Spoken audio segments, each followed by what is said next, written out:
is, how would you have a bow in your hands and you are playing music with it? While that is revel, I think to myself that there is so much possibility and ability in doing great things with what you have in your hands. You have a weapon that can liberate, and here you are blowing it. I think there's potential that a lot of us are holding these bows in our hands and we're blowing it. Look at Shaka the Zulu in South Africa. It was a period of time where warfare was from a distance. It was more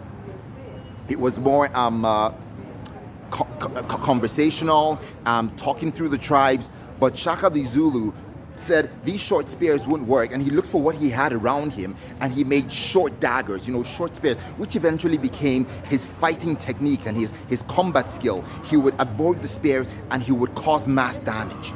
I think for me, why I think that Shaka the Zulu was vengeful and evil and probably took things overboard, I think that there is power in what he sort of saw within the change, And I think a lot of times in Africa we can take learnings from Shaka Zulu to see beyond the spears, to see beyond the norms and look for short daggers.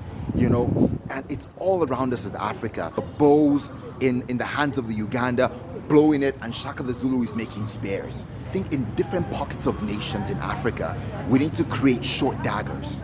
We need to stop holding the bows like music devices, and we need to start thinking like Shaka Zulu.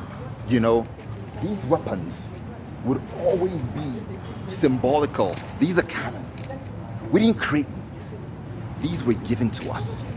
As long as we continue to not create and stay back and try to be spoon-fed with cannons, you will not dictate the game.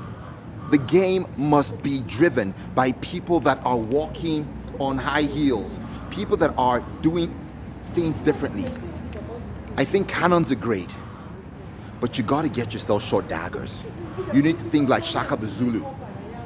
We have limited time. The time would never always be there. But we gotta do something now. We just have to.